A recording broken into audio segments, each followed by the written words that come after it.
ပိုင်စီရဲ့ချင်းမိတ်ဆွေများအားလုံးပဲစိတ်ချမ်းသာခြင်းကိုယ်ကျမ်းမာခြင်းတို့နဲ့ပြည့်စုံနိုင်ကြပါစေလို့ဥစွာပထမဆုတောင်းမြတ်တာပို့တာပါတယ်ဗျကျွန်တော်တို့30ရက်12နာရီ sorry နော်30ဖြစ်12နာရီ10မိနစ်ပေါ့နော်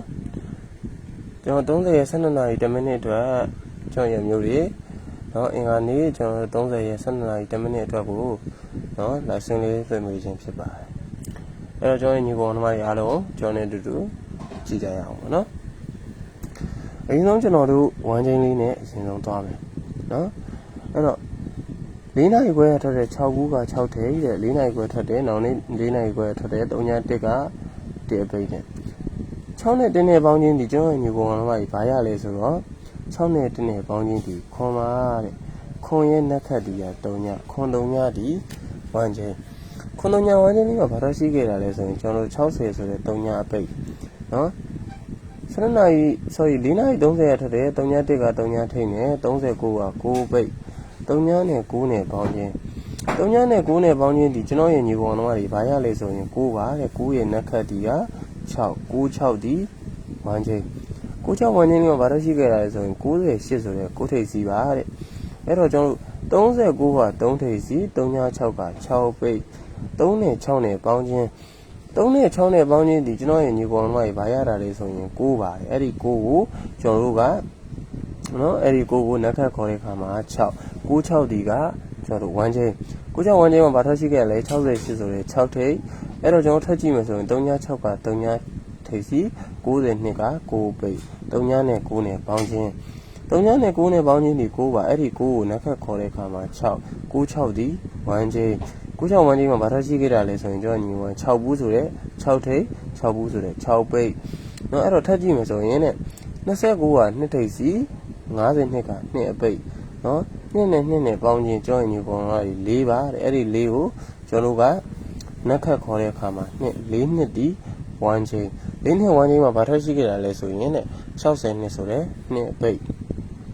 52က9ထိပ်စီ48က8အပိတ်9ရဲ့8ကပေါင်းချင်း9ရဲ့8ကပေါင်းချင်းဒီကျွန်တော်ညီကောင်လိုက်3ပါတဲ့3ရဲ့နက်ခတ်ဒီက9 35ဒီဝမ်းချင်းဘာထရှိခဲ့တာလဲဆိုရင်59ဆိုတဲ့9ထိပ်စီအဲ့တော့ကျွန်တော်တို့နော်ဝမ်းချင်းလေးရပြီဆိုလို့ရှိရင်ကျွန်တော်ညီကောင်တို့နောက်ထပ်ကျွန်တော်တို့ဆက်ပြီးတော့ရှားမယ် site ကဘာလဲဆိုရင်နော်နောက်ထပ်ကျွန်တော်တို့နော်ဝမ်းချင်းနောက်ထပ်ကျွန်တော်တို့တိုင်းလောက်သွားခြင်းပါသေးတယ်နော်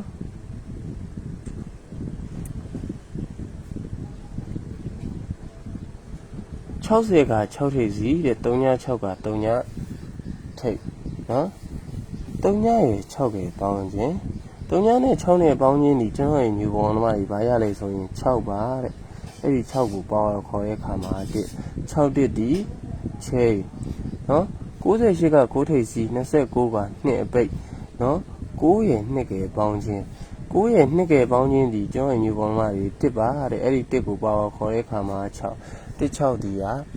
ချိန်နော်အဲ့တော့ကျွန်တော်ထပ်ကြည့်မယ်ဆိုရင်68က6ထိပ်စီ52က9ထိပ်စီနော်အဲ့တော့6နဲ့9နဲ့ပေါင်းခြင်း6နဲ့9နဲ့ပေါင်းခြင်းဒီကျွန်တော်ရဲ့ညီကောင်တို့1ပါတဲ့အဲ့ဒီ1ကိုပေါင်းခေါ်တဲ့အခါမှာ6 6ဒီကဝမ်းချိန်ဘာထွက်ရှိခဲ့ရလဲ60နှစ်ဆိုတဲ့6ထိပ်စီ6ဘူးဒီက6ထိပ်4နော်6ဘူးဒီက6ထိပ်48ဒီက4ထိပ်နော်6နဲ့4နဲ့ပေါင်းခြင်း3ညပါအဲ့ဒီ3ညကိုပါဝါခေါ်တဲ့ခါမှာ9 3ည5ဒီဝမ်းချင်းဘာထွက်ရှိကြလဲ59ဆိုတဲ့9ထိပ်စီအဲ့တော့မနေ့ပြန်12နာရီ10မိနစ်တော့ကိုကျွန်တော်တို့ကြည့်ရမယ်ဆိုရင်တဲ့နော်48ဒီက4ထိပ်16ဒီက6ပိတ်4နဲ့6နဲ့ပေါင်းခြင်း4နဲ့6နဲ့ပေါင်းခြင်းဒီကျွန်တော်ရဲ့ညီကောင်တို့3ညပါတဲ့အဲ့ဒီ3ညကိုနက်ခတ်ခေါ်တဲ့ခါမှာခွန်3ညခွန်ဒီချိန်နော်အဲ့တော့ကျွန်တော်ဒီဘက်ပြတဲ့ site ကလေးရလဲကြည့်မယ်ဆိုရင်60နှစ်က6ထိပ်16က1အပိတ်နော်6နဲ့1နဲ့ပေါင်းခြင်းဒီခွန်ရဲ့ပါဝါဒီက2ခွန်နှစ်ဒီကချိန်အဲ့တော့မနက်ဖြန်မှာကျွန်တော်တို့ပျောက်နေတဲ့နော်မနေ့ဖြန်မှာကျွန်တော်တို့ပျောက်ဆုံးနေတဲ့နော်ကျွန်တော်တို့ချင်းလေးများထွက်သွားမလားဒါလည်းကျွန်တော်တို့စဉ်းစားစရာလေးတော့တစ်ချက်ရှိပါတယ်လို့နော်နေ့ဖြန်မှာကျွန်တော်တို့ပျောက်ဆုံးနေတဲ့ခွန်ပဲထွက်မလား ဒါတော့ကျွန်တော်စဉ်းစားစရာရှိတယ်ဒီကောင်တွေကတော့အပင်ရှည်လာရဲပေါ့နော်96ချင်း6တိချင်းနဲ့ကျွန်တော်6တလုံးပိုင်း96ချင်း16ချင်းနဲ့6တလုံးပိုင်း4နှစ်ချင်း16ချင်းနဲ့60နဲ့ပြီးထွက်35ချင်း35ချင်းနဲ့5လုံးပိုင်းဆိုရင်39ခွန်နဲ့82နဲ့ဒါဒီကောင်တို့စဉ်းစားစရာလေးပေါ့နော်အဲ့ဒီမှာကျွန်တော်တို့ကထပ်ပြီးတော့မှကျွန်တော်က1ချင်းလေးနဲ့ပြပေးမယ်sorry လုံးပိုင်းလေးနဲ့ပြပေးမယ်လုံးပိုင်းလေးနဲ့ပြပေးမယ်ဆိုလို့ရှိရင်ကျွန်တော်ရဲ့ညီဘောတော့တစ်ချက်ကြည့်ရမှာဗာလဲဆိုလို့ရှိရင်တော့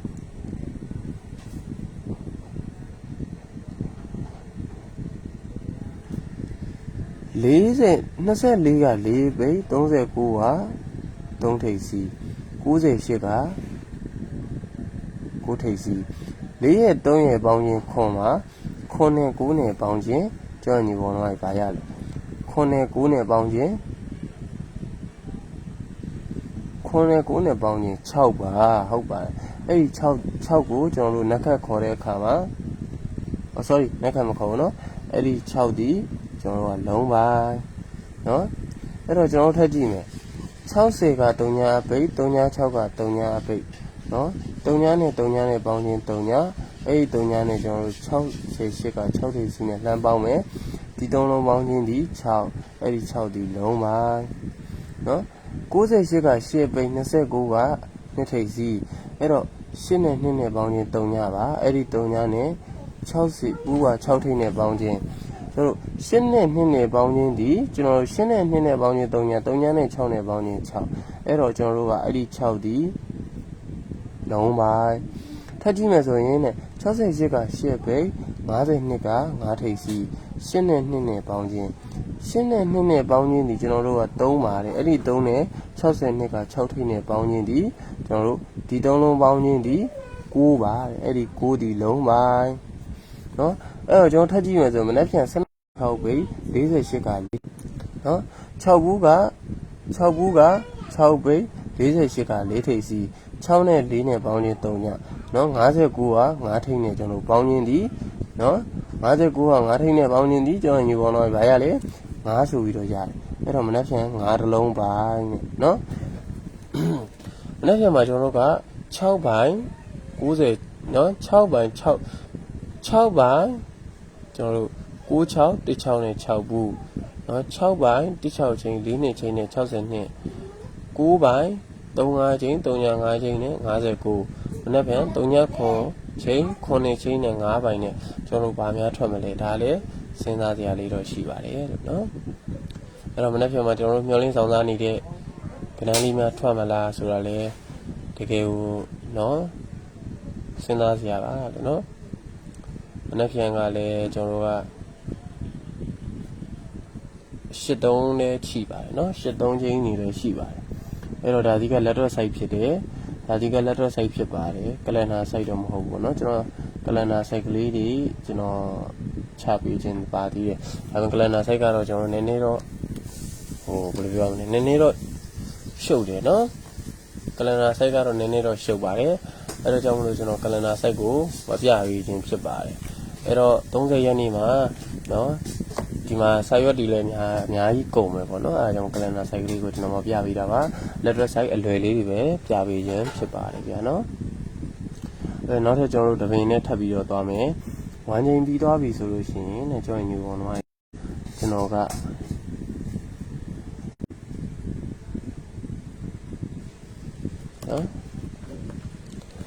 အဲ့တော့မနေ့ဖြန်မှာကျွန်တော်တို့ကနော်မနေ့ပြန်12နာရီ10မိနစ်မှာကျွန်တော်ရဲ့ညီပေါ်ကောင်တို့တွေခဏနေအများကြီးထိုးပြီးတော့ကျွန်တော်ညီပေါ်ကောင်တွေရှုံးနေရင်ဆိုင်ရတဲ့ညီပေါ်ကောင်တွေမနေ့ပြန်မှာတကွာကောင်းနဲ့ကျွန်တော်တို့တကွာကောင်းပေါ့နော်မနေ့ပြန်မှာကျွန်တော်တို့တကွာကောင်းနဲ့ထေစီနောက်ဘိတ်ပိုင်းတကွာကောင်းလေးနဲ့ကျွန်တော်တို့နော်အပိုင်းယူပါမယ်နော်ကျွန်တော်တို့နော်အဖွဲ့ဝင်စရာလည်းမလိုတလို့ကျွန်တော်တို့ကအဖွဲ့ဝင်လည်းမခေါ်တလို့ကျွန်တော်ညီပေါ်မှာလေကြိုပြီးကြိုတင်ငွေလည်းမတောင်းပါဘူးစေတနာကြီးဖြစ်ကူညီပါမယ်နော်စေနာကြီးဖြစ်ပဲကျွန်တော်ညီပေါ်မှာကိုစေနာကြီးဖြစ်ကူညီပါမယ်လို့နော်ဟုတ်ပြီလားနောက်ပြန်7နာရီ10မိနစ်မှာကျွန်တော်ညီပေါ်မှာတကွာကောင်းကိုစေနာကြီးဖြစ်ကျွန်တော်ကူညီပါမယ်နော်အဲ့တော့ကျွန်တော်တို့ ဘယ်ကိုလာပြီးတော့ဆက်သွယ်ပေးရမလဲဆိုလို့ရှိရင်တော့ကျွန်တော်ညီကောင်မလေး3ညာကိုနော်694 506 165မှာကျွန်တော်ညီကောင်မလေးနော်Viber ရိုးမရှိပေါ့နော် Viber တို့ကျွန်တော်ရိုးမရှိလို့ပေါ့နော် Viber ရိုးမရှိရနေပဲကျွန်တော်လာရောက်ပြီးတော့နော်ဟိုင်းထားပြီပါ694566165မှာကျွန်တော်က Viber ရှိမယ်ကျွန်တော်ရိုးမရှိရှိပါမယ်အဲ့တော့ကျွန်တော်အဲ့မှာလာရောက်ပြီးတော့မှ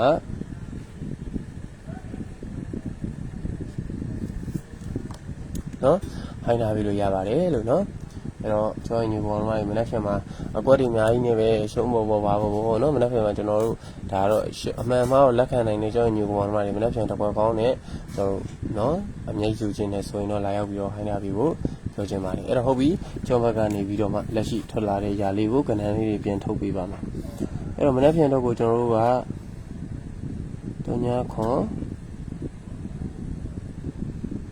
3ညာနှစ်sorry 3ညာနှစ်3ညာခွန်3ညာနှစ်ဒါဖတ်လိုက်တော့နော်3ညာခွန်3ညာနှစ်3ညာ5ခွန်ဘူးခွန်နှစ်ခွန်5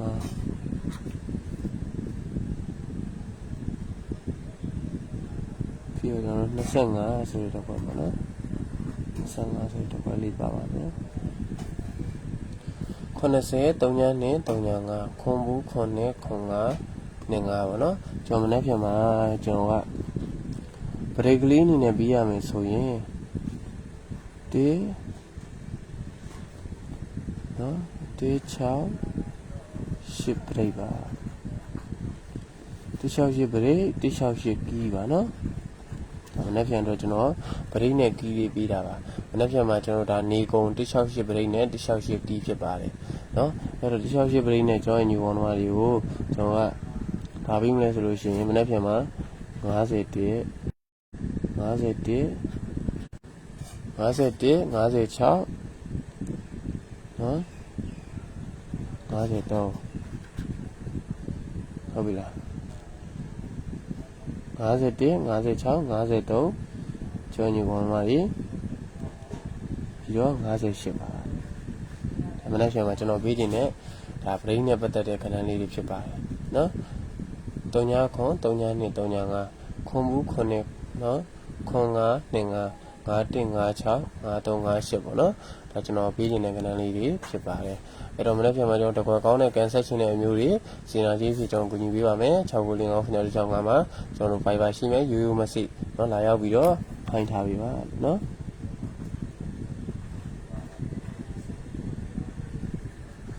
ဟုတ်ပြီလားเนาะလာရောက်ပြီးတော့ကျွန်တော်တို့